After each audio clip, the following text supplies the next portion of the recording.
This is Real Learning with Real People.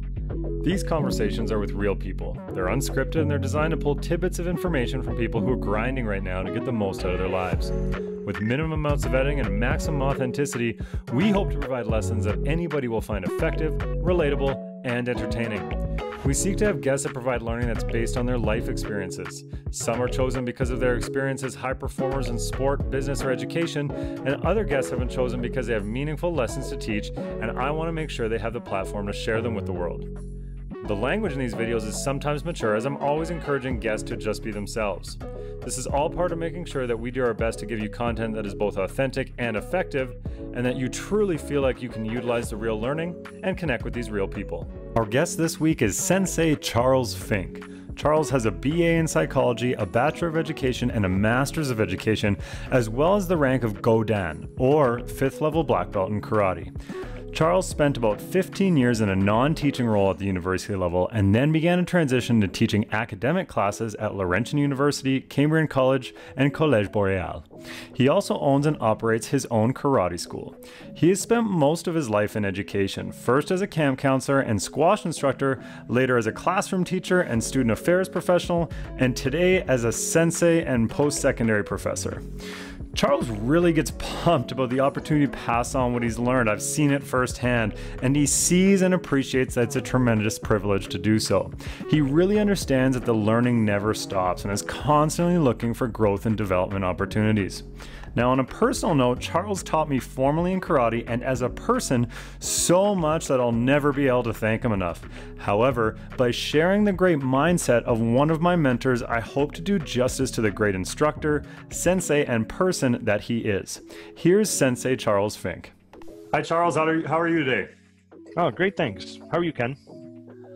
I'm really good. I've been busy with getting back into a routine here, but everything's good, and I'm excited to finally get a chance to record this and get this down after trying 3 months to record it's been on and off, but we're here, so let's do it. Yeah, I like to dive right in to start with a conversation about the framework that you have for life, the lens that you kind of see it through, and how you approach it. And I like to go there by finding out a little bit about what growing up was like for you with siblings and what your parents were like as you grew up and that kind of thing. All right. Not sure how much detail you want, but I can give you maybe a general idea. And if anything comes up, feel free to ask, and I'll answer anything I'm comfortable answering. But I'm nearing 50 now, so I was born in the 70s, so kind of grew up in the late 70s, early 80s, was sort of coming of age time for me. So we're talking about a time where it was before computers were a big deal, certainly before the internet, no email, no Instagram, none of that stuff, right? Certainly no social media. So a lot of time was just spent outside playing. And so that was a big part of growing up. I remember a time I have a younger brother, so the two of us and the kids from the neighborhood would just blast off for the day. And so you'd wake up first thing in the morning, jump on your bike, and be gone. We'd go fart around the woods or just ride up and down the street and just find things to play with. And then sometime around midday, we would wander into the kitchen, and by magic, there'd be a grilled cheese sitting there that sort of my mom had laid out on the table. And then we'd go back and spend the rest of the day playing. So a lot of it was that, right? Just kind of spending our summers or a lot of our time outside playing. If the weather was miserable, we'd be inside playing, and not a lot of electronics. Right? We did get a video game later, but really it was a lot of that. But woven through that, my parents put us into various sports, like you do with your kid, right? You sign them up for gymnastics, or you sign them up for tennis camp, or you sign them up for whatever was out there. The only thing that was mission critical were swimming lessons. We had to develop that skill as a survival skill, but everything else was kind of left up to us. But the rule was that if we signed up for an activity, we had to see it through.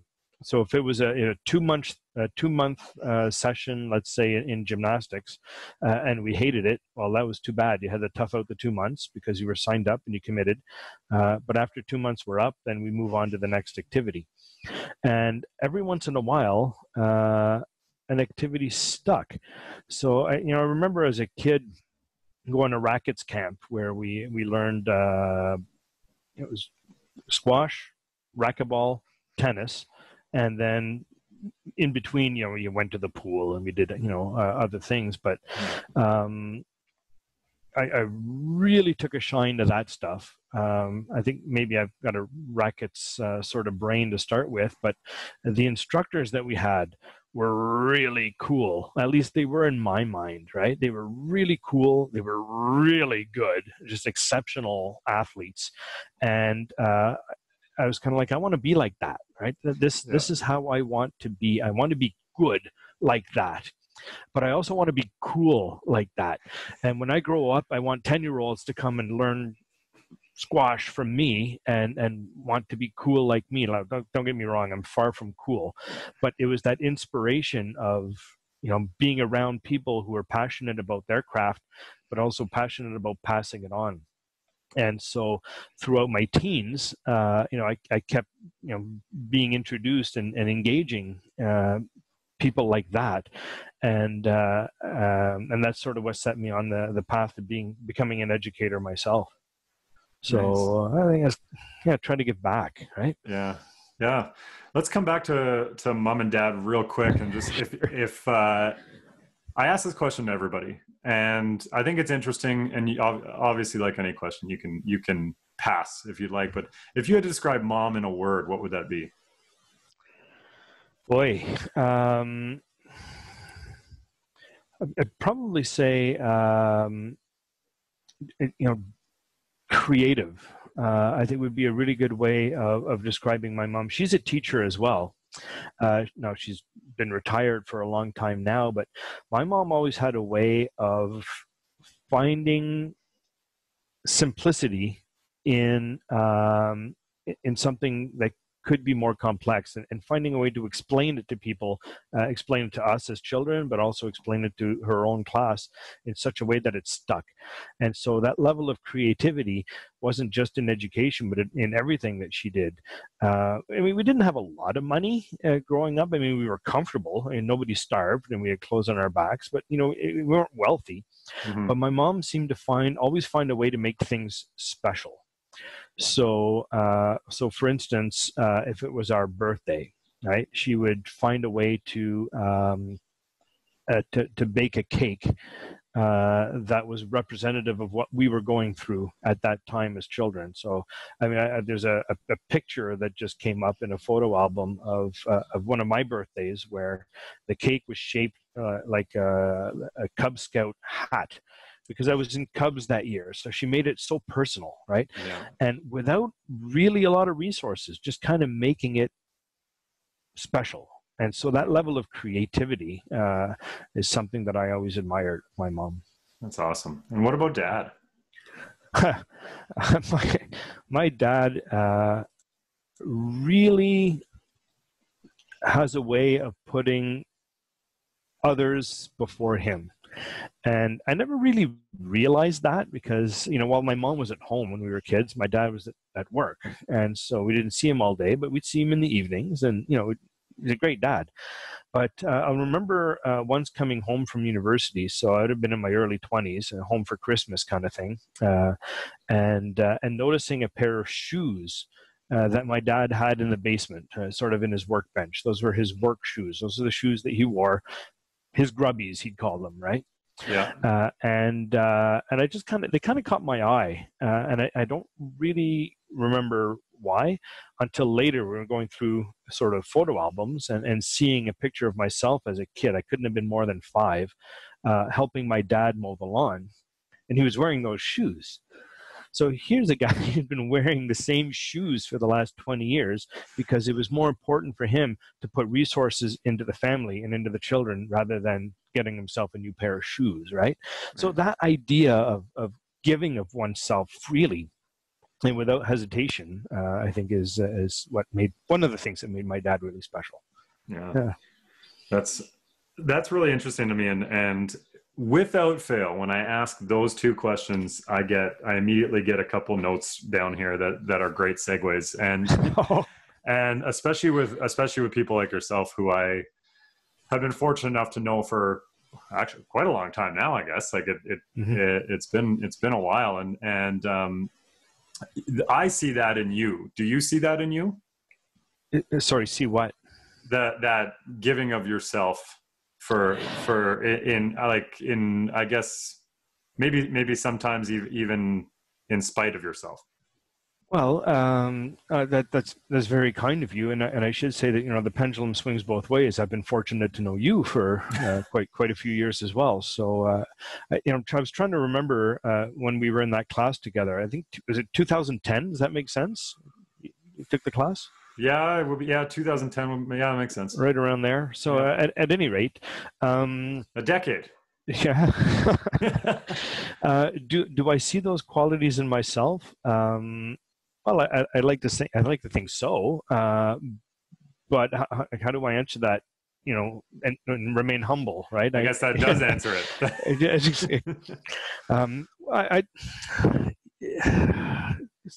If we surround ourselves with strong role models, we can't help but take a little piece of what they are and bring it forward through ourselves, right? And so I like to think that I'm creative in ways that my mom is. I mean, they're both still are the way they were. Yeah. But I've made it my own, right? And I like to think that I give of myself the way my dad did, or inspired by my dad. I can't say I do it like he does. Right.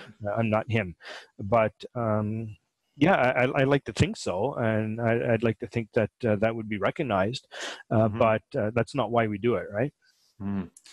And so you mentioned the class I took with you a decade ago, and anybody who knows me now knows that I'm not actively practicing karate anymore, and that is something that I actually think about a ton, because of the lessons that both the sport and the training taught me, and the lessons that you taught me in that, and I think for anybody who listens to this or watches this who doesn't know a lot or has never experienced being in a dojo or being in a setting where they're learning any aspect of karate, or even just observing it, can you talk a little bit just about some of the lessons that inherently teaches, or the lessons that you've taken from it? Yeah, I mean, maybe what we can do, if you don't mind, is I'd like to address the topic of activity courses to start with. I don't know if your viewers are familiar with your background, but having been a student at the School of Human Kinetics, doing a degree in physical and health education, students take theory courses, right? Perspectives of sport, legal issues in sport, anatomy, physiology, these types of courses that are deep in the theory of physical education. But in addition to that, take activity courses, and that allows the students to experience sport. And for many students, that's their only exposure to that. So I teach a number of these activity courses, and the goal is not, for instance, in karate to create the next Bruce Lee, right? Or to develop a series of killer ninjas that are going to go out there and be indestructible in a fight. I also teach a badminton class, and the goal of the class is not to put people on the national team, but to expose them to a discipline they may not have seen otherwise. I was hoping you were going to say that in the badminton class, you're trying to create killer ninjas that can go out and dominate. Yeah, well, maybe there may be some, but none of those students are going to make the national team. But they may develop an interest in a sport or in a discipline that they didn't otherwise know existed. Not only that, they are going to be exposed to a delivery method that is proper to that sport. So I do not teach the karate class the same way I teach the badminton class. It just can't be done. Yeah. But I mean, there's a little piece of me in each one. I still tell the same, corny jokes, but leaving the badminton class, I hope that those students will have a few pedagogical tricks that they'll be able to bring into their careers moving forward. And with regards to, I mean, we're not going to create karate masters in a 3-month class, but the exposure to a different type of pedagogy that is in that case Japanese influenced could have a significant impact on someone who wishes to become a pedagogue themselves moving forward, but also just spark an interest. I mean, there are some amazing karate clubs where you are, Calgary, I think, right? Yep. I mean, I can flip you a few names, and that would allow you to continue your practice, and not to make the national team, but just to enjoy the discipline. Yeah. So that's a lot of it there, right? I could tell you the first time I taught the class was in 2007, and I want to say had to be 2014, 2015, maybe. I was off to Vancouver for the national championships. And one of the medics for the tournament approached me between a couple of matches and said, "Do you remember me?" No, should I? And I was very embarrassed because I always thought I would remember all my students. But here's a guy who had taken the class in 2007, graduated and moved on, became a paramedic. And when he found out that they were seeking volunteers for a karate championship, volunteered to be the medic because of his exposure to karate, via this class. So things come around, right? They come full circle. And so now that I've gone down that road, I don't remember what your original question was. No, that's totally, you know what? I have people who would never in a million years ask me to repeat the question. And I've had a couple guests where they definitely forget, and it goes about 4 to 5 times longer before they're finally like, I don't even know what we're talking about anymore. No, it was really just the lessons that you either give or take, or have given or taken from the discipline itself. Right. Well, I mean, this could be applied to any sport, but the idea of commitment, right? The idea of discipline, the idea of being rigorous with oneself. The school that I belong to is called Goshukan, and that translates to a place, the hall of hard discipline. And I'm not talking about discipline as in, you're late, give me push-ups. Not that kind of, punishment or negativity, but more self-discipline, being rigorous with oneself and expecting high standards for oneself. And so I think that speaks to some of the exposure to, well, in my case, karate, but I also had that mentality when I played squash, and I had that mentality when I played, just about anything, is having high standards. Of course, it bleeds into teaching as well, right? Like people who take my class to have the best possible experience. But it's also really humbling because it's impossible to graduate from a school of karate. You don't just kind of reach the end of the curriculum and go, all right, well, I know everything now. Time to move on. I've been practicing now for almost 25 years. And about 20 years in, I went to an international seminar with our Grand Master from Japan. And one of the lessons that he taught us was just a different way of making a fist. Are you kidding? A fist? Take a karate class, that's day 1, lesson 1, how to make a fist, right? And 20 years in, you're teaching me a different way of making a fist? I was just blown away, right? I just thought, my goodness, if I can learn a different way of making a fist, how many other ways or how many other things can I learn? And so the learning never stops.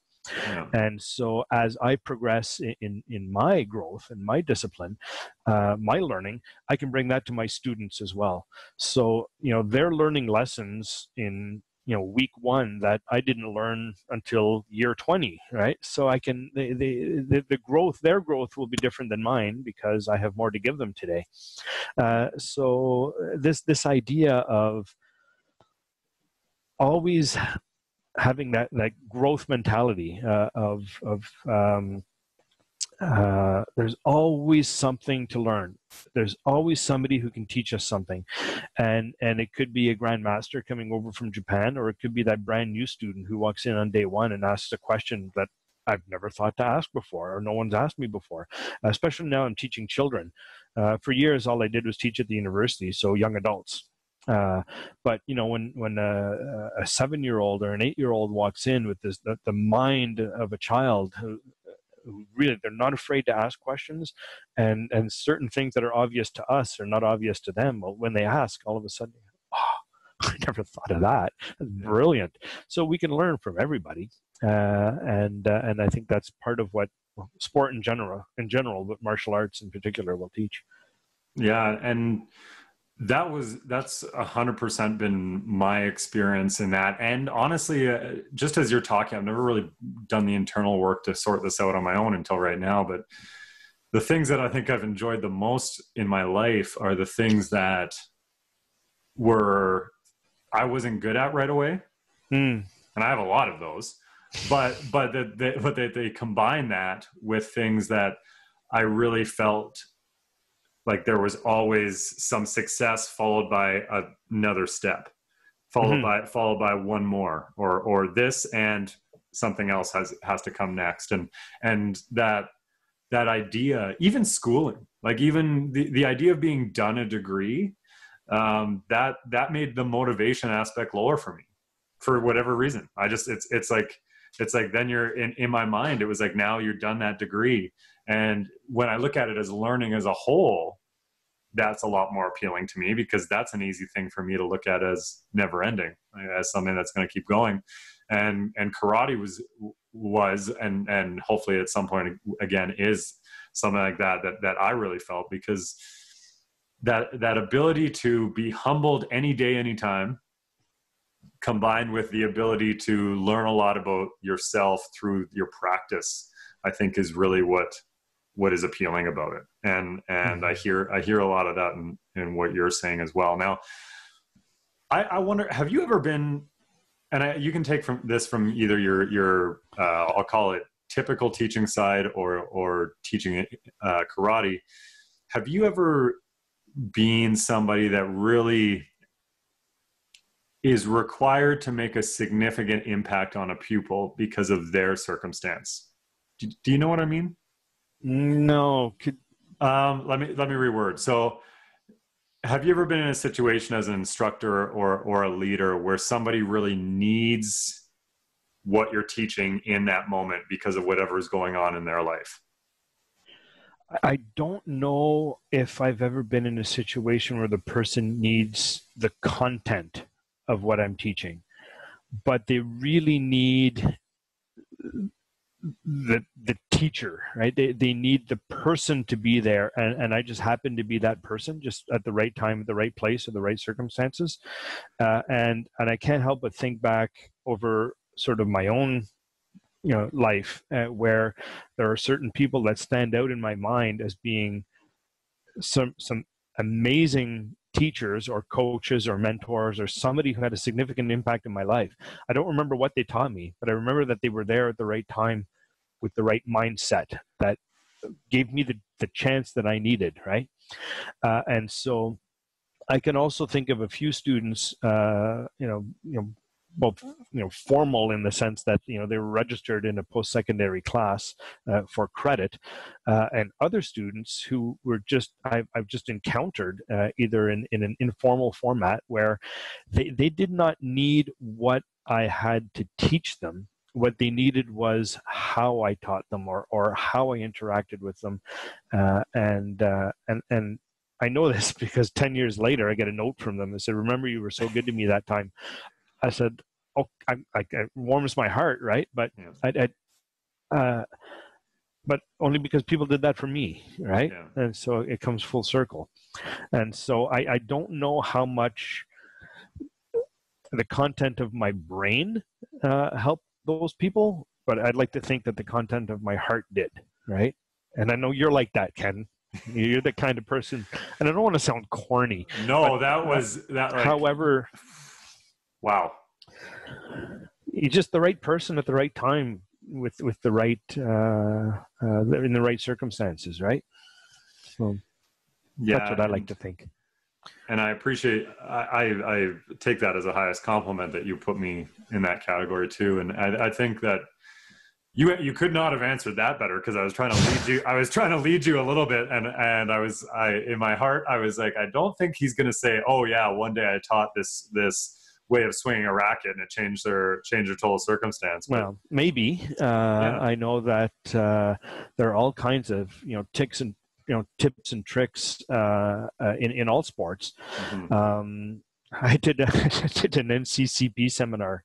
1 year I was becoming a squash instructor, and what they'd done is they brought in a bunch of junior champions to serve as kind of our students. I said, all right, I want you to coach this kid on how to do a drop shot. All right. So I said to the young player, I said, can you show me a drop shot? And he looked at me like I had four heads. I said, what do you mean? What drop shot? Just do a drop shot. Yeah. And he kind of went, well, what do you mean? I know 6 different kinds of drop shots. Which one do you want to see? And I kind of went, all right, really? Yeah. So, I learned a different way to do a drop shot that day. And if I pass that on to the next person, then they may be able to score a point in a situation that they may not, otherwise have been able to. But I don't think that's the spirit of your question, right? I'm not talking about mechanics here. Yeah. But the way that I interacted with that young athlete is what allowed me to pass the course, right? And engaging in a conversation with the person that in this case I was coaching, because they have as much to give, right? Yeah, and it's at the top of my mind. Otherwise, I'm not usually one to try and plug my own stuff in the show. But the reason why we created this book, that it's called Please Lead Me Through This, and it's and the concept is that it's a brief guide to empathetic performance leadership, and it's the idea of connecting the person connecting to the person while also trying to achieve high performance outcomes, and helping people realize, especially when they're in a coaching, teaching, any kind of leadership spot, that that's a reality. And that not only can it happen, but it should happen. And I learned that from people like you and a couple others. And I've like the job that when I moved out here for, I ended up leaving that because that wasn't something that we all saw eye to eye on. Was that putting the people first was considered, I guess being too soft was something that often came back as a criticism of me, and I took it and I heard it, and then at the end of the day, it was just kind of like, yeah, if this doesn't fit, then I don't fit. Like, but have you ever had that kind of feedback in your style? Because I do think we run parallel in that we really do try to put the people that we're serving at the center. Being too soft, maybe, but it's kind of that dichotomy of expecting excellence of people, but giving them a chance to get there on their own terms, right? So there's that balance of being, I mean, come to a karate class, it's pretty rigorous, right? And it's stern, and it's business. Yeah. But we have a good laugh at the same time, right? We can enjoy the experience, and I think some people really like that rigor, right? That's what they seek. But there's something you said earlier about leading, something about going to a destination and leading people. Trying to achieve performance outcomes while also having high levels of empathy for the people that you're leading. That speaks to the term sensei. So the Japanese word, and we translate it as a teacher or instructor. Mm-hmm. But it goes a little bit deeper than that. When you actually break down the characters and what they represent in the Japanese language and the Japanese culture, means one who has traveled before. And so the idea is that my sensei is further down the path, than I am. And so if I follow him, I should be okay. And then my students are following me, and they're further down the path, or I'm further down the path than they are.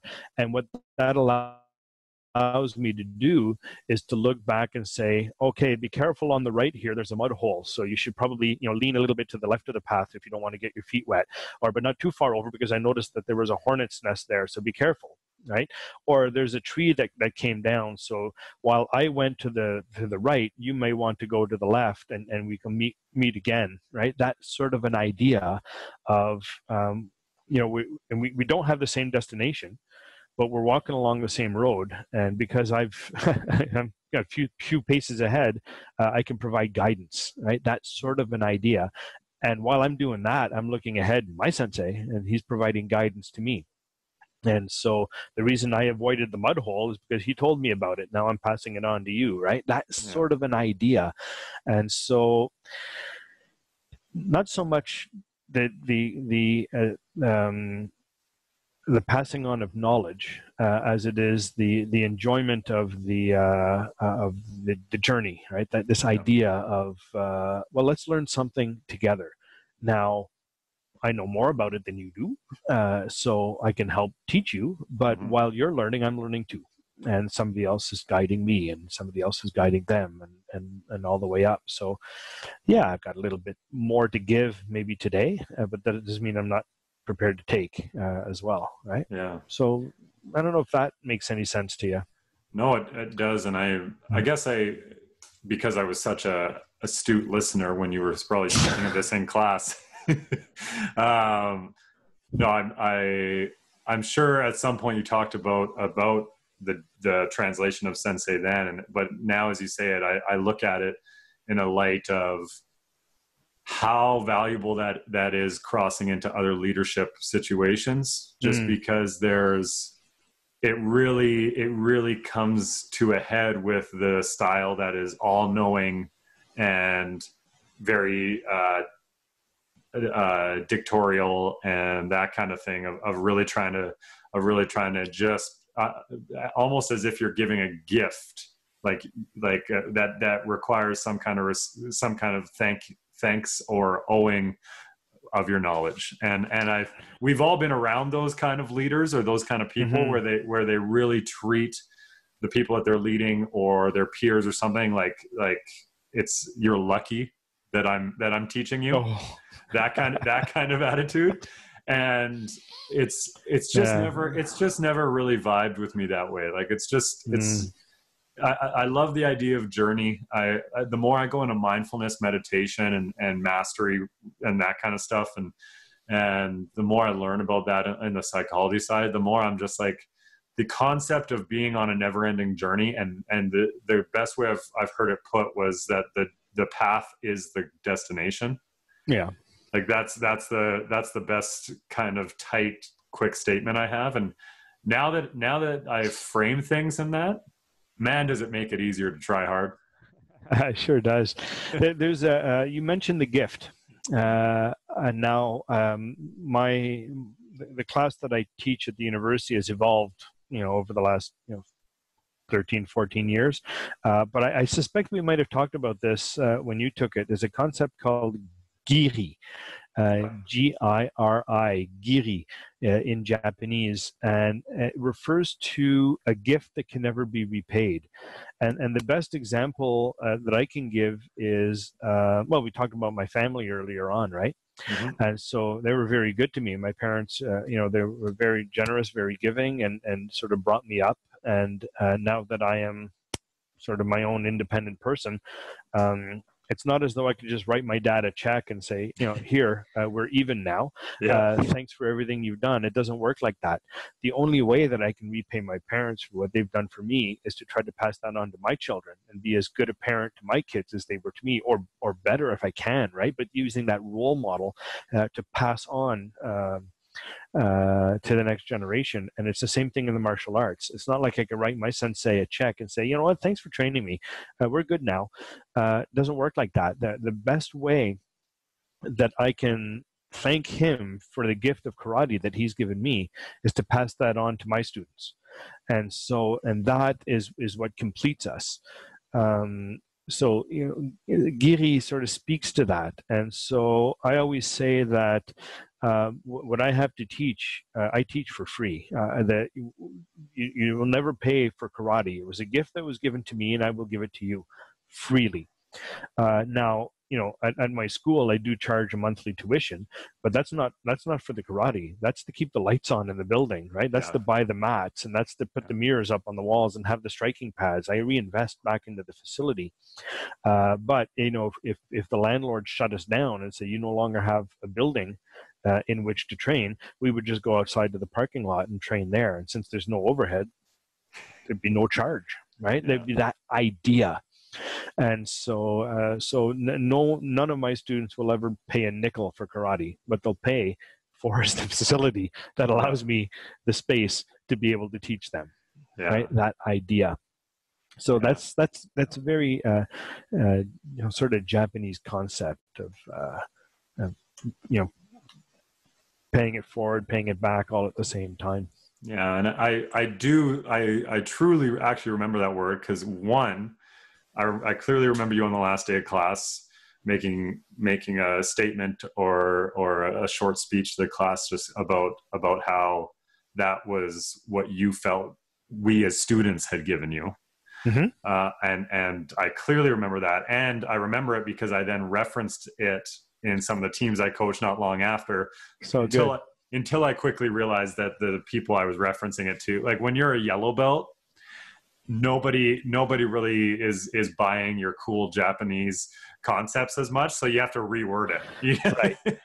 Well, but that goes back to what we talked about earlier, is that you may or may not remember how to make a fist or the sequence of your kata, but you will remember some of those concepts that we talked about that come from a culture that is different than, and forgive me, I don't think you're of Japanese descent, but that's fair. It's not the culture that's my own. And so I'm now sort of taking something from elsewhere and bringing it into my existence and trying to pass it on to other students who, well, I could speak for you, they're not of Japanese descent.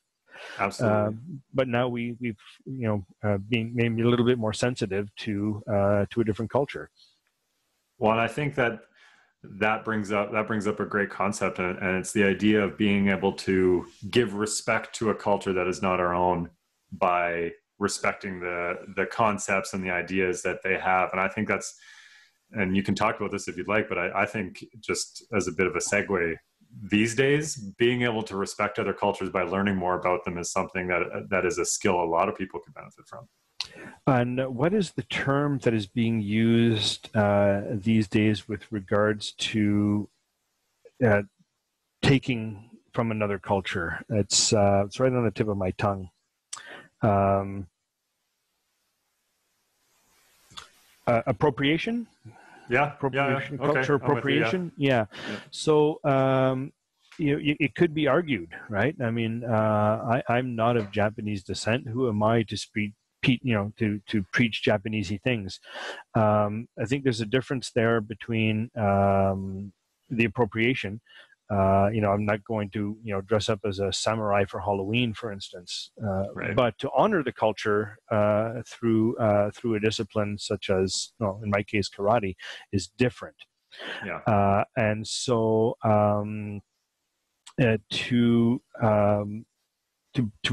there's another concept called cross-culturation. Culturation, I think that's what it is. It's the superimposition of one culture over another. So, for instance, I grew up in Canada, of Western European descent, and so this is my culture, right? But when I'm in the dojo, I use Japanese words and we bow, we don't shake hands. It's great for COVID, by the way. Little things like that. So when you enter this space, it's almost as though we take a magical trip to Japan. Well, we're still in Canada, right? Canadian courtesy and politeness and ways of carrying oneself still apply. So now we're doing both, right? We're doing Japanesey things and we're doing Canadian things, and it's just kind of, how do we resolve both while respecting both cultures? So I can't give up the fact that I'm Canadian, my culture, before in place of what would we consider maybe a foreign culture, which would be the Japanese, foreign to me. Yeah. So how do we resolve that? Well, that's part of the adventure, isn't it? Yeah. Right. This is kind of the idea of trying to balance what comes from inside of us with what is being brought about. So I think it's kind of cool. Yeah, no, I agree totally. And I want to shift gears a little bit and talk about, because you're a relatively new business owner. Yes. And obviously this business or the business that sponsors this podcast is kind of my endeavor into that world as well. And well, good for you. I can tell you right now that I've multiple times described owning a business and running a business like a balloon that's sometimes filled with lead and sometimes filled with helium. And it just depends. It just depends on the moment and whether or not it's tax time and all that kind of stuff. And I'm interested to see what your perspective on starting, like having a startup, becoming an entrepreneur, and especially in the world of karate. I think that's really interesting to me. Well, it's brand new to me. Like I said earlier, like I'm pushing 50 and I have zero experience in the world of business. I mean, I grew up in sport. My degrees are in psychology and education, and I've gone on to teach. Owning and operating a small business, completely foreign.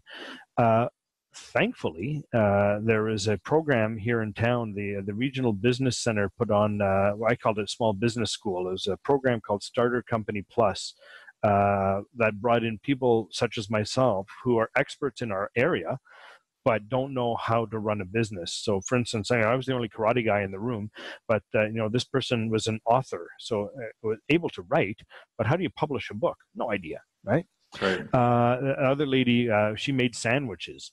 Okay, she can make a wicked good sandwich, but now how do you sell it, right? And what do you price it at? No idea. Human resources, taxes, all of these things, no idea.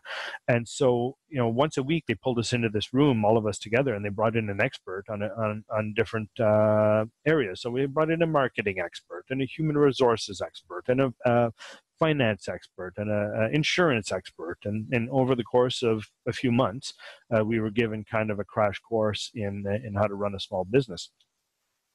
And to be perfectly honest, I was already running when I took the course.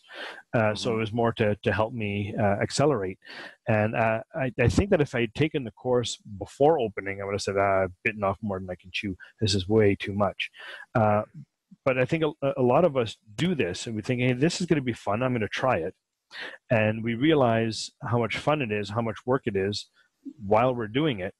Yep. And then, you flash forward a few years and look back and say, my goodness, I was crazy to do that.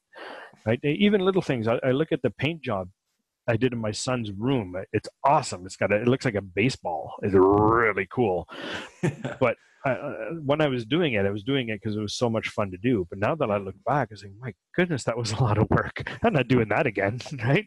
The idea, but when you're knee deep or waist deep or shoulder deep in it, maybe, I don't know, I could tell you I'm having way too much fun to worry about, the stress of it.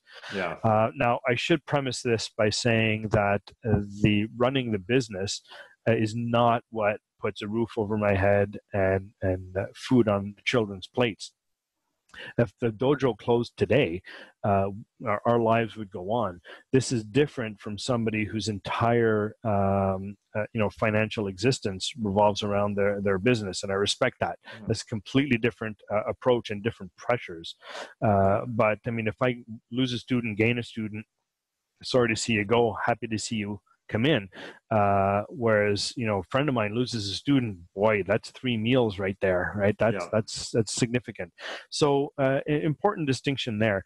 But yeah, so now I've sort of launched myself into this world of entrepreneurship, which is kind of a new learning experience, right?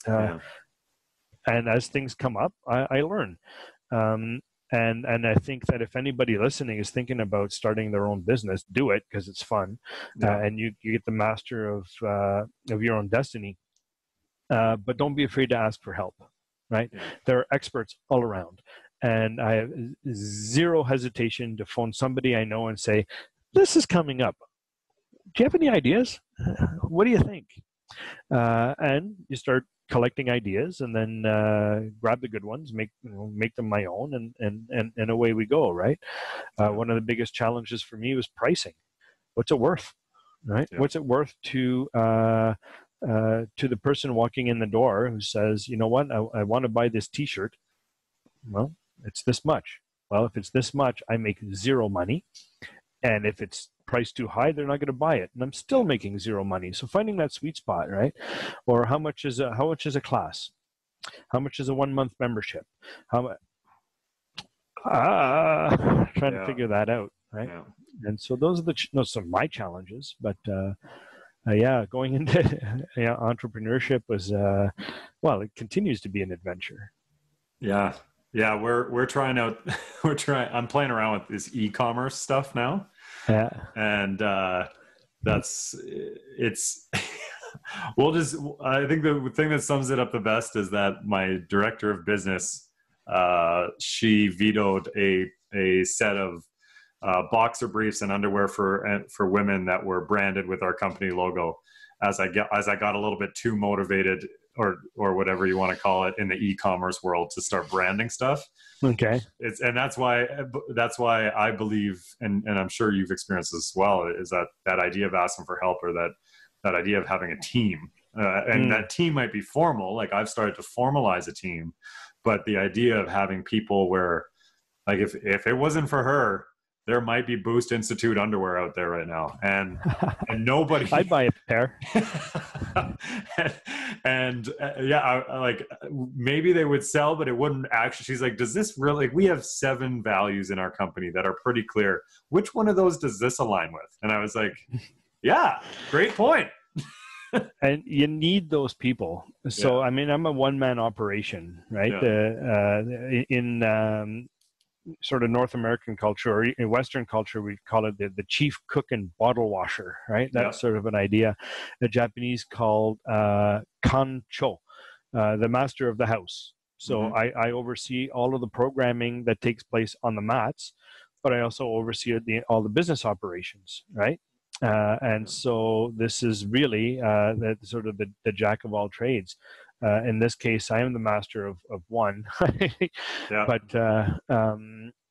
having those sounding boards, and my wife is exceptionally good at this, right? I'll come home and say, "Here's what I want to do," and she'll look at me funny, or she'll say, "It's a bad idea," or she'll, yeah, really good. Have you thought about this, this, and this, and that? She's a great sounding board, mostly because she's not a business person and she's not a karate person, and so she's brilliant, but in the sense that she's a regular, everyday, run-of-the-mill member of society. So she can really put on the hat of the consumer. Yeah, and said this.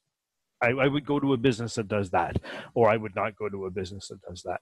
Yeah. Then I can go to sort of my martial arts mentors, and I can go to some business people and say, "All right, let's fine tune this," right? Or a couple of other folks that you'd be the perfect person for this. If I were to pitch you an idea, and you'd be in a great position to give me some honest feedback of, "Yeah, that's too expensive. Yeah. I'm not buying a hoodie for $75. I'll buy it for $65. Yeah. Once it hits 50, though, I think it's cheap, right? It's probably a piece of junk. But 65, you hit the sweet spot, right? Those kinds of ideas. Or $100 for karate class, too much. 95, sure. Yeah, yeah. I don't know, right? Yeah. So this is this. This is the adventure. Thankfully, we've got market research, right? We've got the regional business center that can pull that kind of data. And we can sort of see, all right, well, martial arts schools in these areas charge this much, and it is a percentage of the sort of the mean income of the families of that area. So kind of educated guesses, and off we go. Yeah.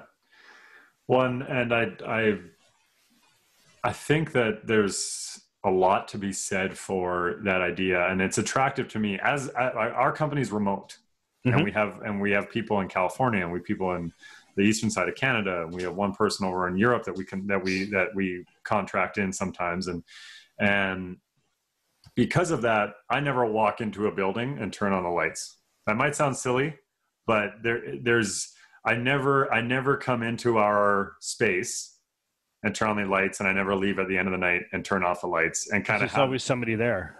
Well, there's somebody there before you, and there's somebody there after you. Is that what you mean? No, I mean, because there is no space. Oh, I see. Okay. And to me, like that's the feeling, because I've because of the coaching and teaching side for me, like I got some of the weight training and like CrossFit certification stuff, and so I love that feeling, and especially coaching basketball, where you walk into a gym and it's like early morning, or you're leaving, it's late at night, you flick the lights on and you kind of take a breath and you're like, hey, yeah, let's go. Or when you shut the lights off at the end of the day, it's like, did good, like that was good. Yeah, we're done. Yeah. Time for a new day.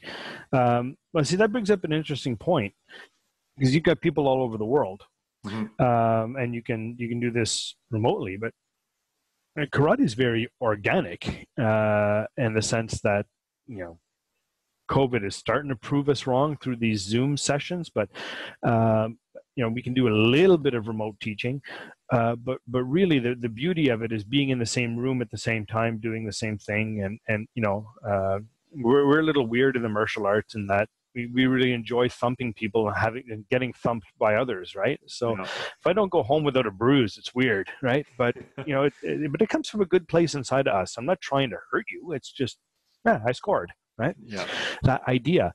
And so I've got Facebook followers all over the world, but they will never translate into a live student who walks in the door and, you know, wishes to learn and you know, pays his tuition, etc. What percentage of my Facebook followers are legit right here in the city that have a really good chance of coming in and actually taking a class? I'd have to look at that. But a whole bunch are not, right? Yeah. And so why am I attracting people from all over the world? They're dead weight. Well, no, they're not, right? They contribute to the social fabric, but they're not going to translate into, you know, a line in the ledger. Yeah. Well, and that the diversity and inclusive mindset is generally directly aligned with a mindset of growth, I think. And it doesn't, it brings a variety of perspective, and it brings a variety of outcome, and it brings a variety of process, and it's all just so valuable. And you can take that into whatever level you choose to take that statement into, really. Yeah. When you come into your teaching side, or your, I guess, more traditional teaching side with university students and stuff like that, just before I wrap up, I'm curious about if you're seeing a shift in attitude or in motivation. It doesn't need to be positive or negative, just more of like a shift in how students are approaching the craft of learning.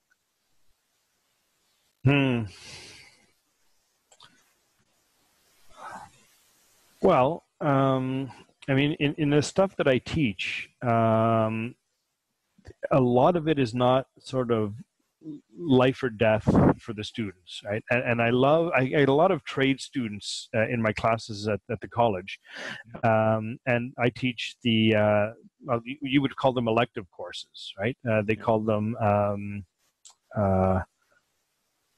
sort of the value-added stuff, but it'll come back to me. But I like picking on the electricians because they're really easy to use to illustrate my point. If you are studying to become an electrician, there are certain things you must know, and it's not even negotiable, right? It's pass or fail. The red wire goes here, and the black wire goes there, and if you screw them up, somebody's going to die, probably you, but maybe also somebody else. So this is critical. This is pass fail. If you can't get that straight, you're not going to become an electrician. We're going to show you the door. You're too dangerous. Yeah. Now, once they leave that class and they end up in my class, like I teach an intro to psych, for instance, or communications or positive psychology, which is a ton of fun. You'd like that. Yeah. This isn't mission critical to their success in terms of life and death. If a student in my class does not completely grasp the concept of flow, they're not going to die from putting the wrong wire in the wrong place. They'll be fine. What it will do is bring value to their post-secondary experience, and so it gives the students something extra to take with them into their lives and into their careers. So when I'm teaching, it's not so much the knowledge that they'll acquire in the classroom, because they can just buy the book and read it. They don't need me. But taking that knowledge and applying it to something real, right? Something that is tangible in their lives, something that they can then take to wherever, whatever they do next. That's where the value is. So the knowledge, not so much, but the application of it and how it is that we can use this in our everyday lives. That's what I like to bring, right? So if you were to talk to another one of my students, say who took a different class than the one that you're referencing, and said, "Did you learn anything in Mr. Fink's class?" And we're like, "No." Did you enjoy it? Absolutely. And do you keep talking about it? Yeah, I still do, right? Some of the stuff so I guess you did learn something, but it wasn't the fact, right? It wasn't this piece of information. It was more the application of it. And I see this in everyday life now because Mr. Fink pointed it out, right? Yeah. And now, I never thought of it that way. Yeah. That's more my approach. And so the content of the course is the conduit to that. Yeah. We can't just do that in a vacuum. It's got to have context, and the content of the course provides that context. Yeah, and I think that I'm seeing a bit of a difference in terms of instructing and teaching, especially adults, young adults like 18, 19, 20-year-olds. But as I continue to work with them, I'm really starting to see that they are so capable of finding out the content on their own. And the resources are abundant now. So if you come in as an instructor and all you're doing is delivering something that they can Google, they don't need me. Yeah, it can be an e-course, or it can be something that they just do at their home. They don't even need the instructor there. And this is where I run head to head with maybe some of the old guard. I'm not generalizing everyone. I'm just saying that there's definitely some people who really see that, like, you got to take the stuff out of the textbook, you got to put it on a PowerPoint, and then it has to become part of their brain. Well, I mean, there's something to be said for that. I mean, I just finished teaching a course on learning. And so we look at something like operant conditioning, right? A student needs to know what positive reinforcement is. They need to know what negative reinforcement is. They need to know what punishment is. And if you know what those three things are, I mean, there's some rote memory there, right? Look it up in a dictionary or, Google it. I don't care. But once you actually know what those concepts are, now let me show you examples of this in real life. Yeah. And when you leave this class, look around, right? Yeah. Look around and see if you can find examples of positive, negative reinforcement or punishment. Now your eyes have been opened. Right? It's like taking a blue pill in the Matrix, right? Yeah. Oh, I get it now. Hey, look at that. There's an example of what Mr. Fink was talking about. Yeah. These kinds of things. The number one question I get from a lot of the students at the college in particular is, why do I need to learn this stuff? Right? Yeah. What's the point of taking a communications course? I just want to be a welder. Oh, okay. Well, that's fine. I'm certainly not going to make you a better welder. The class over there will take care of that. But everyone who graduates from this program is going to have the same credentials you do, right? You're all going to be licensed welders or journeymen or whatever the certification is. So if 10, 20, 30, 50 of you are graduating from this program this year, and another 50 graduated last year, and another 50 are going to graduate next year, and not to mention every other college, in the world. All of you are going to be putting in for the same job, and if you all have the same minimum credentials, which is this welding license, what's to separate you from the next candidate? And one of those things are going to be these extra courses, right? These electives, these value added courses, general education they call them. Yeah, right. Knew it'd come back to me. Gen Ed courses will give you a worldly view, a broader view of the world besides just the narrow academic training that you received. So that when you're sitting in the interview, you have something to bring to the table besides, this is how you weld two pieces of metal together. Yeah, we can all do that. What else you got? Or when you're sitting in the lunchroom carrying out a conversation with your colleagues, or when you go to a sales call and you need to engage your potential client in conversation, or better yet, you get invited to your girlfriend's house to dinner. Well, after the first 15 minutes of what do you do, where are you from, what else do you have to bring to that conversation, right? So there may be a personal aspect there as well, girlfriend, boyfriend, whoever. Yeah. But this is, I think, the value of these general education courses, or to bring things around again. 3 months of karate for you in 2010 would have done nothing for your martial skills. Well, I imagine you probably remember how to make a fist, but really, I don't know. But look at how much you've referenced just in this conversation alone, and what it had an impact on you. Way more than just learning how to count to 10 in Japanese, right? Yeah. So, and I think I'm not going to try and do it on here, but I think I still can. I can get pretty close anyway.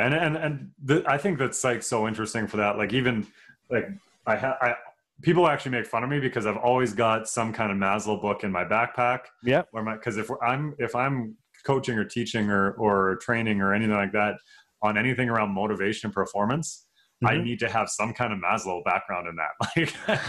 Like, and I have it on me all the time. But the really cool part is when you reference something from that. And if I were to be like, hey, like, let me just pull out this Abraham Maslow essay, and I'm going to read you a couple lines of this size 6 font, and they're not going to be in. But if I explain just a loose concept, especially when you're in the world of teaching and coaching, and it's like, so now think about why this teammate of yours doesn't want to do that. And they're like, oh. It's like, and the conversation totally changes. Before we wrap up, I ask this question to everybody, and that is, in a phrase or two, can you describe your best advice on learning or growing?